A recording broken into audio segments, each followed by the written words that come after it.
Allez hop, donc bienvenue pour ce nouveau format de revue de code.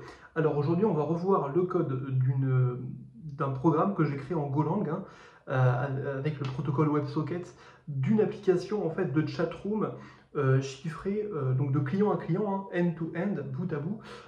Donc comment ça fonctionne? Alors ça fonctionne, alors je vais y aller. Hein. Donc c'est sur GitHub, hein, je vous mettrai le lien en description. Alors techniquement, comment ça se passe? Donc l'admin il va créer une chatroom, hein, et pour cette chatroom seulement, le serveur va générer une clé AES de 256 bits, donc 32 octets, 32 caractères. Ensuite, le serveur va attendre en fait que les clients se connectent, fassent un handshake, et lors du handshake, en fait, le client aura généré une clé RSA privée et va en dériver sa clé RSA publique, va envoyer sa clé RSA publique, le serveur va la prendre hein, durant le handshake, et va s'en servir pour chiffrer la clé AES qui va servir à chiffrer tous les messages de la chatroom. Donc il va faire ça à chaque fois pour tous les clients. Lorsque tous les clients auront échangé cette information-là, le serveur va autoriser la connexion sur la chatroom et du coup il va autodétruire sa clé AES en possession vu que la clé AES sera distribuée sur tous les clients invités à la chatroom. Donc évidemment le serveur n'aura plus besoin de la clé AES. Ok, alors comment j'ai fait? Donc ça se présente sous quelle forme? Alors, je vais pas aller ici. Hop. Pareil. Ok, donc je vais aller déjà, par exemple, créer une chatroom donc dans le serveur. Hein. Donc on y va, je vais lancer ça. Donc serveur, alors je vais compiler du coup le programme. Hop. Non, c'est pas main, évidemment, c'est serveur.go. Et on y va. Alors, donc on va créer le nom, donc je sais pas, room G10 par exemple. Ok, maintenant nom d'utilisateur. On va peut-être inviter moi, Julien, Alice et Bob, hein, les fameux noms. Alice et Bob, et puis en IDs. Alors les IDs en fait ça va être ce qui va être utilisé pour se connecter en fait sur les chatrooms, sur les serveurs. En mode SSH, vous allez voir tout à l'heure. Enfin, ce serait une syntaxe qui se rapproche un peu de se connecter sur un serveur SSH quoi. Ok. Donc on y va. Donc un IDs c'est au moins 5 caractères avec au moins un chiffre et au moins un caractère spécial. Bon là on va faire très simple. Hein. 1, 2, 3, 4. Tac tac. 1, 2, 3, 4. 1, 1, 2, 3, 4. Voilà, parce que j'ai un petit peu la flemme de me faire des IDs corrects. Donc on y va, hop, là c'est bon, c'est créé de manière successful. Et puis donc maintenant ce qu'on va faire, c'est que on va lancer le serveur, hein, running server. Pareil, j'ai pas compilé ça, je compile. Ok, et on lance le running server. Ok, maintenant du côté client, et du côté client, on va y aller hein, tout simplement. Donc là, je suis un client, hop, je vais, pareil, je crois que j'ai pas compilé, donc je vais compiler ça tout de suite. Hop là, donc je lance, je précise l'ID qui m'a été communiqué par l'administrateur hein, qui a créé la chatroom. Tu vois, donc c'est en fait une base de données MariaDB. Techniquement, c'est stocké. Donc je vais juste voir les IDs que j'ai utilisés. Donc je crois que c'est info select all from status. Non, from room G10. Ok. Donc il y a tous ces IDs là qui vont me servir pour me connecter en tant que l'un ou l'autre des utilisateurs. Donc, alors moi-même, hein, c'est 4 fois A, 5 et l'étoile. Donc on y va. 1, 2, 3, 4, 5, tac. Ensuite, le arrobase pour différencier l'ID et l'IP du serveur. Donc en l'occurrence, j'ai lancé en 00, enfin voilà. Sur le port 8080, sur la chatroom, room G10. Ok, évidemment, là, alors, oula. Quoi? Alors qu'est-ce qui s'est passé là, du coup? Ok. Ah, j'ai pas ma room. Ok, alors attendez, je vais créer. Ok. Ok. Oui, en fait, il faut que je crée le dossier myroom, je ne me rappelle plus du tout, parce que j'ai déposé ça sur mon GitHub, et je me rappelais plus du tout que je vais pas pusher le dossier mailrooms, donc attends, je vais voir. Comme...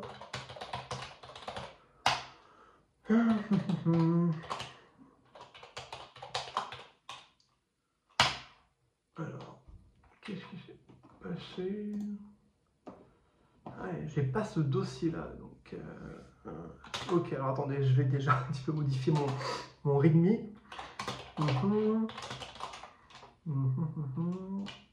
Ok. Alors, évidemment, je précise de créer le truc.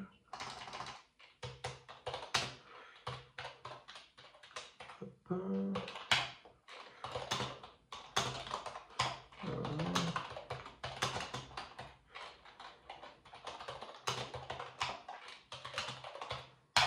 Bon, on est bon. Alors, donc là, évidemment, le serveur n'a pas autorisé la connexion à la chatroom parce que tous les clients ne sont pas fait un handshake, enfin, n'ont pas fait un handshake, n'ont pas transmis, n'ont pas la clé AES importée du serveur pour eux.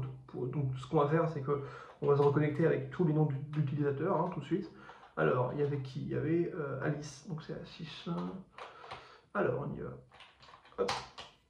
Donc, non plus. Ok. Et voilà, et là Bob, vu que c'est le dernier, il est connecté. Maintenant, on va se connecter en tant qu'Alice ou Julien, bref, on y va. Donc client dir, client, 1, 2, 3, 4, 5 étoiles. Hop. Voilà, donc là c'est moi-même du coup. Donc là, voilà, vous voyez qu'on peut envoyer des messages, ça s'affiche sur l'un ou l'autre. Hein, bonjour. Bonjour. Julien, il faudrait que je mette mon nom d'utilisateur aussi, parce que là, c'est pas terrible. Donc, ok, alors comment ça marche, hein? Qu'est-ce que j'ai utilisé déjà pour faire une application au niveau du terminal? Alors, donc j'ai utilisé Go, hein, tout simplement, et en Go, j'ai utilisé la librairie Tcell, hein, Tcell V2 et TView qui permettent de faire des applications au niveau du terminal. Donc on est dans la fonction main pour que ça se lance, hein, tout simplement. On va déclarer une new application avec donc de la méthode donc new application qui se rapproche qui est raccrochée à TView. Dans TView, on peut du coup tout simplement là, j'ai utilisé deux champs qui sont du coup utilisés par mon application. Le New Text View, on va juste en fait mettre du texte, hein, que ce soit du texte constant. Hein, par exemple, là, quand j'ai mis Escape to Quit, par exemple, c'est un. Alors attendez, c'est quoi? Escape. Tu vois, en fait là, c'est un New Text View où j'ai juste mis du texte, hein, techniquement, cette texte, et j'ai mis la couleur du texte définie par Tcell. Donc c'est pour ça qu'on a importé Tcell, color yellow. Ok, super. Comment maintenant faire du texte un petit peu qui va se rajouter à chaque fois? Donc moi j'utilise du coup le protocole WebSocket, hein, si tu veux. Du coup il faut que donc là je me connecte en local au niveau du client au serveur, j'attends les réponses. Et en attendant du coup les réponses, hein, évidemment, c'est la fonction la display MSG que j'ai lancée en coroutine, donc en fait en tâche de fond, en background, qui va me permettre d'avoir de prendre les connexions qui sont, enfin, les messages qui sont broadcastés par le serveur, et de ce point de vue-là, du coup, je lance tout simplement une fonction en fait, hein, une for loop qui s'arrête jamais tant que je me déconnecte pas. Et du coup, vu que je suis pas dans la fonction main, techniquement, je pourrais pas rajouter en fait du texte à l'élément new text view pour les messages, hein, parce que là, message box, c'est là où en fait on voit apparaître tous les messages. Là, j'ai fait juste un petit set border aussi, set border, etc., set text color aussi pour que ça soit en bleu les messages. Enfin bref, c'est là normalement où je mets les messages. Mais vu que je ne suis pas dans la fonction main, je vais utiliser la méthode tout simplement. Donc je vais transférer dans la fonction display message l'application, donc la référence à l'application, non même pas l'application en tant que telle. Et vu qu'après, dans la fonction qui est externe à la fonction main, j'ai cette application-là, je peux appeler une méthode d'application qui permet d'ajouter des trucs comme si j'étais dans la fonction main, donc avec la méthode queueUpdateGo. Après, je mets la fonction que je veux, et dans la fonction que j'ai mis en paramètre, je mets les éléments que je veux rajouter, et là, En l'occurrence, les éléments que je vais rajouter, c'est les messages qui ont été reçus par le client du serveur. Évidemment, ils ont été déchiffrés par la fonction decipherer, qui est tout simplement va prendre en fait en input le message qui arrive, qui est chiffré, et il va prendre la clé AES que j'ai aussi passé du coup en paramètre à la fonction display message, et va déchiffrer ça en mode GCM. Pourquoi le mode GCM utilisé avec AES? Parce que en fait AES par défaut il va que chiffrer ou déchiffrer par des blocs de 16 caractères de mémoire je crois. Donc le mode GCM il permet notamment de chiffrer et déchiffrer de la donnée d'une taille variable. Okay. Donc c'est pour ça que c'est utilisé comme ça. Mes cheveux là, bref, il faudrait que j'aille chez le coiffeur. Enfin bref, ça n'a aucun rapport avec cette vidéo. Donc je continue. Alors, ce que je voulais dire, c'est... voilà, pour l'instant c'était ça. Maintenant, au niveau du serveur, il y a un truc qu'il faut, qui est assez intéressant en fait le concept assez intéressant à voir. Alors, attendez. Tac, serveur dire. Donc c'est running server.go. Alors, ok. En fait, quand un client va se connecter au serveur, il va être reçu par une fonction du type handler_func. Et en fait, une fonction du type handler_func n'est pas une fonction comme les autres en fait. Parce que, évidemment, quand vous y pensez, quand il y a plusieurs clients qui se connectent au même serveur, il faut que les ressources de la fonction qui va en fait accueillir le client soient tout simplement ne soient pas au même endroit. Il faut que la fonction en fait elle va avoir des sortes de clones, en fait, elle va avoir des clones, et ces ressources ne vont pas être au même endroit dans l'ordinateur évidemment, parce que sinon il y aura des problèmes de concurrence. Si dans la fonction qui va accueillir tous les clients, je mets une valeur qui normalement est égale à 0 au début, je la mets égale à 1, quand un client encore va se connecter, il va voir que c'est égal à 0, enfin égal à 1 du coup, donc c'est pas terrible. Donc évidemment les ressources des fonctions, notamment là, handshake handler, va en fait se dédoubler pour chaque client qui va être connecté au serveur. En gros c'est ça, enfin, on y pense comme ça, parce que les ressources ne sont pas au même endroit. Notamment, pourquoi je dis ça? Parce qu'en fait, pour gérer tout ce qui est les connexions WebSockets, on a besoin par contre d'une variable globale. Parce qu'évidemment, quand je vais broadcaster, quand je vais envoyer les messages qui vont être envoyés du coup par un client, je vais les envoyer à tous les autres clients, et lui-même d'ailleurs aussi, en fait, il faut que du coup, j'ai une variable globale, parce que là, je vous ai dit que la fonction va se dédoubler, donc les ressources ne vont pas être au même endroit, donc un client n'aura pas accès aux ressources de ce client-là. Par contre, pour les connexions, il faut que, comment dire, quand j'envoie un message, il faut que là, j'accède à une ressource globale. Et donc là, ça ne marche pas si j'ai des fonctions qui se dédoublent. C'est pour ça que j'ai déclaré une variable, une structure, en tout cas le global en l'occurrence, qui s'appelle clients, qui a comme unique variable une map qui a pour clé une chaîne de caractères qui va désigner la chatroom en question, et en valeur une autre map qui va avoir en clé la connexion WebSocket en tant que telle du client, tu vois, du client, et une valeur booléenne, voilà, que je mets true à true quand le client est connecté. Maintenant, pour éviter les problèmes de concurrence, j'ai utilisé donc une librairie standard de Go qui s'appelle Sync, qui permet, si tu veux, alors c'est avec New, voilà, alors il y a dit de locker. Tu vois, on va locker en fait la map, c'est-à-dire qu'on va se dire, tiens, quand je vais broadcaster, si tu veux, mes messages à tous les clients, je m'assure qu'aucun autre processus, donc un processus, ça va être une fonction par exemple d'un autre client, va déléter par exemple une connexion. C'est-à-dire que si le client il se déconnecte, techniquement je vais, donc là c'est dans disconnection, donc dans client disconnection, que je m'assure qu'elle va être exécutée avec le keyword differ, je vais en fait tout simplement, là dans mon client disconnection, quand le client se quitte, je vais lui dire, attendez, j'en ai juste besoin pour un court laps de temps, le temps juste que j'enlève la connexion du client, et après c'est bon, tous les autres processus, vous pouvez accéder en fait à la variable globale. Mais j'en ai juste besoin pour ce temps précis, parce que si un autre processus envoie des messages et qu'en même temps j'enlève, il va y avoir de gros problèmes. Donc c'est pour ça que à certains points clés du programme, il faut que je lock le truc.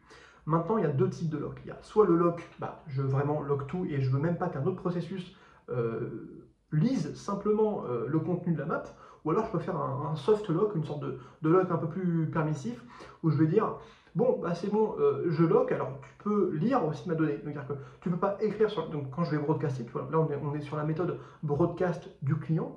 Donc quand je vais envoyer les messages, je m'assure que dans la map, tout le monde peut y lire, donc on peut envoyer des messages en même temps, on peut broadcaster en même temps. Par contre, si un client il se déconnecte, bah, je te dis non, non, pas encore, déconnecte pas toi encore. J'attends que j'ai broadcasté tous les messages à tous les clients. Et ensuite, tu peux accéder à la map, et après tu vas faire tu vas la loquer toi-même d'ailleurs pour pas que je lise la map en tant que telle. Donc c'est comme ça que ça marche. Donc pourquoi j'ai utilisé un airlock et airlock au lieu d'un lock normal? Parce que évidemment pour une application de chatroom, il y aura beaucoup de messages qui seront envoyés et donc ça posera des problèmes de performance si à chaque fois que quelqu'un envoie un message, je lock le truc et que j'attends du coup non asynchrone, donc de manière synchrone. Hein. Donc je préfère faire un airlock pour qu'on puisse lire de manière asynchrone. Donc c'est comme ça que ça se passe, notamment en parlant d'asynchrone et synchrone, tu vois là, quand je vais broadcaster un message, s'il y a beaucoup de personnes, il vaut mieux peut-être lancer, si tu veux, le broadcast en coroutine. En Go, on appelle ça une coroutine parce que c'est des implémentations spéciales que Go a fait des coroutines. Hein. Donc on va mettre ça en background aussi, tu vois, avec un Go up quelque chose. Et ensuite, ça va être en background. Alors le nom de coroutine, c'est pas forcément en asynchrone, mais là en l'occurrence, c'est en asynchrone, donc ok. Et puis voilà, techniquement, c'est à peu près l'architecture globale du truc. Il y a plein de petits trucs, évidemment, dont je ne vais pas parler, parce que sinon, ça sera pas forcément non plus ultra intéressant, d'ailleurs. Et puis, voilà, une petite vidéo comme ça. Donc, pour vous parler de TView, qui est pas mal pour faire des applications terminales en Go.